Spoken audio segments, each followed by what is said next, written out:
Kitab Yesaya. Yesaya pasal 1, bagian pertama. Nubuat tentang Yehuda dan Yerusalem. Judul: Penglihatan yang telah dilihat Yesaya bin Amos tentang Yehuda dan Yerusalem dalam zaman Uzia, Yotam, Ahaz, dan Hizkia, raja-raja Yehuda. Pengaduan tentang bangsa yang tidak setia itu. Dengarlah hai langit, dan perhatikanlah hai bumi. Sebab Tuhan berfirman, Aku membesarkan anak-anak dan mengasuhnya, tetapi mereka memberontak terhadap aku. Lembu mengenal pemiliknya, tetapi Israel tidak. Keledai mengenal palungan yang disediakan tuannya, tetapi umatku tidak memahaminya. Celakalah bangsa yang berdosa, kaum yang syarat dengan kesalahan, keturunan yang jahat-jahat, anak-anak yang berlaku buruk. Mereka meninggalkan Tuhan, menista yang Maha Kudus Allah Israel, dan berpaling membelakangi Dia. Di mana kamu mau dipukul lagi, kamu yang bertambah murtad, seluruh kepala sakit, dan seluruh hati lemah lesu. Dari telapak kaki sampai kepala tidak ada yang sehat, bengkak dan bilur dan luka baru, tidak dipijit dan tidak dibalut, dan tidak ditaruh minyak. Negerimu menjadi sunyi sepi, kota-kotamu habis terbakar. Di depan matamu orang-orang asing memakan hasil dari tanahmu. Sunyi sepi negeri itu, seolah-olah ditunggang balikan orang asing. Putri Sion tertinggal sendirian, seperti pondok di kebun anggur, seperti gubuk di kebun mentimun, dan seperti kota yang terkepung. Seandainya Tuhan semesta alam tidak meninggalkan pada kita sedikit orang yang terlepas, kita sudah menjadi seperti Sodom, dan sama seperti Gomora. Bertobat lebih baik dari mempersembahkan korban. Dengarlah firman Tuhan, hai pemimpin-pemimpin manusia Sodom. Perhatikanlah pengajaran Allah kita, hai rakyat, manusia Gomora. Untuk apa itu korbanmu yang banyak-banyak, firman Tuhan? Aku sudah jemu akan korban-korban bakaran, berupa domba jantan, dan akan lemak dari anak lembu, gemukan, darah lembu jantan dan domba-domba, dan kambing jantan tidak kusukai. Apabila kamu datang untuk menghadap di hadiratku, siapakah yang menuntut itu daripadamu? Bahwa kamu menginjak-injak pelataran bait suciku. Jangan lagi membawa persembahanmu yang tidak sungguh, sebab baunya adalah kejijikan bagiku. Kalau kamu merayakan bulan baru dan Sabat, atau mengadakan pertemuan-pertemuan, aku tidak tahan melihatnya, karena perayaanmu itu penuh kejahatan. Perayaan-perayaan bulan barumu, dan pertemuan-pertemuanmu yang tetap, aku benci melihatnya. Semuanya itu menjadi beban bagiku. Aku telah payah menanggungnya. Apabila kamu menadahkan tanganmu untuk berdoa, aku akan memalingkan mukaku, bahkan sekalipun kamu berkali-kali berdoa, aku tidak akan mendengarkannya, sebab tanganmu penuh dengan darah. Basuhlah, bersihkanlah dirimu, jauhkanlah perbuatan-perbuatanmu yang jahat dari depan mataku. Berhentilah berbuat jahat, belajarlah berbuat baik, usahakanlah keadilan, kendalikanlah orang kejam, belalah hak anak-anak yatim, perjuangkanlah perkara janda-janda. Marilah, baiklah kita berperkara, firman Tuhan.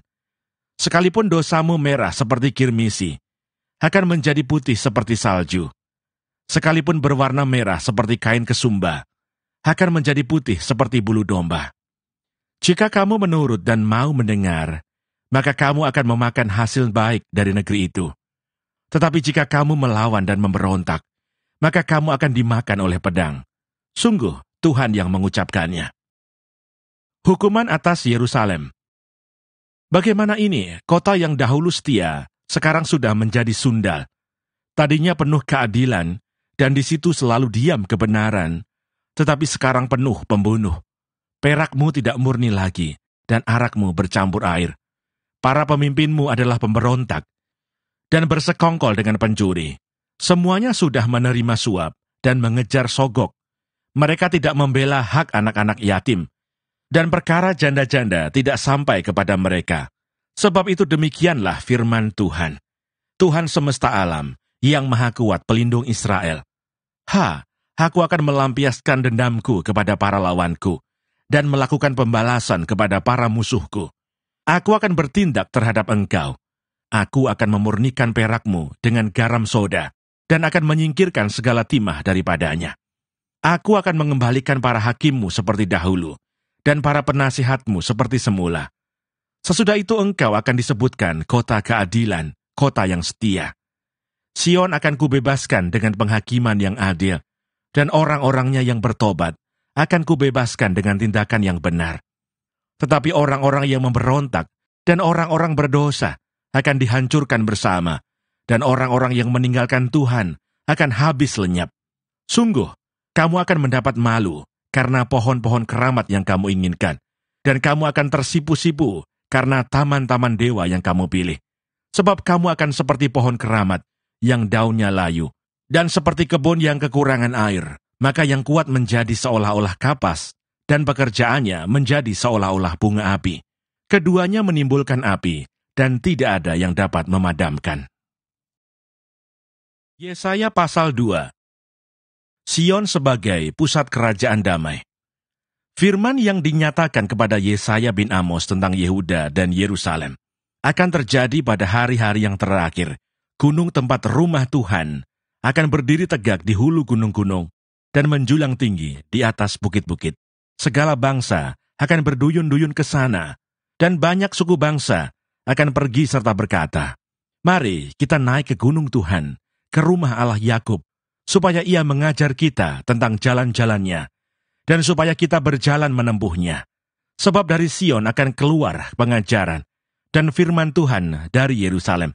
Ia akan menjadi hakim antara bangsa-bangsa, dan akan menjadi wasit bagi banyak suku bangsa. Maka mereka akan menempa pedang-pedangnya menjadi mata bajak, dan tombak-tombaknya menjadi pisau pemangkas. Bangsa tidak akan lagi mengangkat pedang terhadap bangsa, dan mereka tidak akan lagi belajar perang. Hai kaum keturunan Yakub, mari kita berjalan di dalam terang Tuhan." Hukuman Tuhan terhadap semua orang yang meninggikan diri. Sungguh, telah kau buang umatmu, yakni kaum keturunan Yakub, sebab di mana-mana mereka melakukan tenung seperti yang di timur, dan sihir seperti orang Filistin, dan orang-orang asing di antara mereka terlalu banyak. Negerinya penuh emas dan perak, dan tak terbatas harta bendanya. Negerinya penuh kuda, dan tak terbatas jumlah keretanya. Negerinya penuh berhala-berhala. Mereka sujud menyembah kepada buatan tangannya sendiri, dan kepada yang dikerjakan oleh tangannya. Maka manusia ditundukkan, dan orang direndahkan. Janganlah ampuni mereka. Masuklah di sela gunung batu, dan bersembunyilah di dalam liang tanah, terhadap kedahsyatan Tuhan, dan terhadap semarak kemegahannya. Manusia yang sombong akan direndahkan, dan orang yang angkuh akan ditundukkan, dan hanya Tuhan sajalah yang maha tinggi pada hari itu. Sebab Tuhan semesta alam menetapkan suatu hari untuk menghukum semua yang congkak dan angkuh, serta menghukum semua yang meninggikan diri supaya direndahkan. Untuk menghukum semua pohon aras di Libanon, yang tumbuh meninggi dan tetap menjulang, dan menghukum semua pohon tarbantin di Basan, untuk menghukum semua gunung yang tinggi-tinggi, dan semua bukit yang menjulang ke atas, untuk menghukum semua menara yang tinggi-tinggi, dan semua tembok yang berkubu, untuk menghukum semua kapal Tarsis, dan semua kapal yang paling indah. Manusia yang sombong akan ditundukkan, dan orang yang angkuh akan direndahkan. Hanya Tuhan sajalah yang maha tinggi pada hari itu. Sedang berhala-berhala akan hilang sama sekali. Maka orang akan masuk ke dalam gua-gua di gunung batu, dan ke dalam liang-liang di tanah, terhadap kedahsyatan Tuhan, dan terhadap semarak kemegahannya. Pada waktu ia bangkit menakut-nakuti bumi. Pada hari itu berhala-berhala perak dan berhala-berhala emas, yang dibuat manusia untuk sujud menyembah kepadanya, akan dilemparkannya kepada tikus dan kelelawar. Dan ia akan masuk ke dalam lekuk-lekuk di gunung batu, dan ke dalam celah-celah di bukit batu. Terhadap kedahsyatan Tuhan, dan terhadap semarak kemegahannya, pada waktu ia bangkit menakut-nakuti bumi. Jangan berharap pada manusia, sebab ia tidak lebih daripada embusan nafas, dan sebagai apakah ia dapat dianggap. Yesaya pasal 3. Hukuman Tuhan terhadap orang-orang yang menyesatkan bangsa itu. Maka sesungguhnya Tuhan, Tuhan semesta alam, akan menjauhkan dari Yerusalem dan dari Yehuda setiap orang yang mereka andalkan, segala persediaan makanan dan minuman, pahlawan dan orang perang, hakim dan nabi, petenung dan tua-tua, perwira dan orang-orang yang terpandang, penasehat dan ahli sihir, dan orang yang paham mantra. Aku akan mengangkat pemuda-pemuda menjadi pemimpin mereka, dan anak-anak akan memerintah atas mereka. Maka bangsa itu akan desak-mendesak, seorang kepada seorang, yang satu kepada yang lain. Orang muda akan membentak-bentak terhadap orang tua, orang hina terhadap orang mulia. Sehingga apabila seorang memegang saudaranya di rumah ayahnya dan berkata, "Engkau masih mempunyai jubah, jadilah pemimpin kami, dan reruntuhan ini di bawah kuasamu." Maka pada waktu itu saudaranya akan menjawab, "Aku tidak mau menjadi tabib. Di rumahku tidak ada roti dan tidak ada jubah. Janganlah angkat aku menjadi pemimpin bangsa." Sungguh, Yerusalem telah runtuh dan Yehuda telah rubuh. Sebab perkataan mereka dan perbuatan mereka melawan Tuhan, dan mereka menantang kemuliaan hadirat-Nya. Air muka mereka menyatakan kejahatan mereka, dan seperti orang Sodom, mereka dengan terang-terangan menyebut-nyebut dosanya, tidak lagi disembunyikannya. Celakalah orang-orang itu, sebab mereka mendatangkan malapetaka kepada dirinya sendiri. Katakanlah berbahagia orang benar, sebab mereka akan memakan hasil pekerjaannya. Celakalah orang fasik, malapetaka akan menimpanya, sebab mereka akan diperlakukan menurut perbuatannya sendiri. Adapun umatku, penguasa mereka ialah anak-anak dan perempuan-perempuan memerintah atasnya. Hai umatku, pemimpin-pemimpinmu adalah penyesat, dan jalan yang kamu tempuh mereka kacaukan. Tuhan mengambil tempat untuk menuntut, dan berdiri untuk mengadili bangsa-bangsa. Tuhan bertindak sebagai hakim atas tua-tua, dan pemimpin-pemimpin umat-Nya. Kamulah yang memusnahkan kebun anggur itu. Barang rampasan dari orang yang tertindas, tertumpuk di dalam rumahmu. Mengapa kamu menyiksa umatku, dan menganiaya orang-orang yang tertindas? Demikianlah firman Tuhan Allah semesta alam. Hukuman Tuhan terhadap wanita-wanita Sion yang sombong. Tuhan berfirman, oleh karena wanita Sion telah menjadi sombong, dan telah berjalan dengan jenjang leher, dan dengan main mata, berjalan dengan dibuat-buat langkahnya, dan gemerincing dengan giring-giring kakinya. Maka Tuhan akan membuat batu kepala wanita Sion penuh kudis, dan Tuhan akan mencukur rambut sebelah dahi mereka.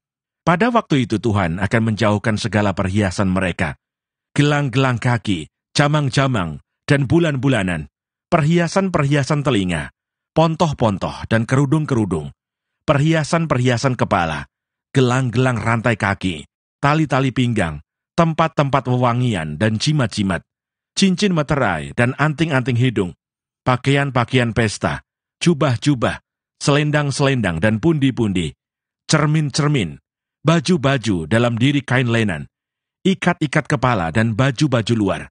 Maka sebagai ganti rempah-rempah harum, akan ada bau busuk, sebagai ganti ikat pinggang seutas tali, sebagai ganti selampit rambut kepala yang gundul, sebagai ganti pakaian hari raya, sehelai kain kabung, dan tanda selar sebagai ganti kemolekan. Orang-orangmu akan tewas oleh pedang, dan pahlawan-pahlawanmu oleh perang. Pintu-pintu gerbang Sion akan mengaduh dan berkabung, dan kota itu akan seperti perempuan bulus yang duduk di bumi.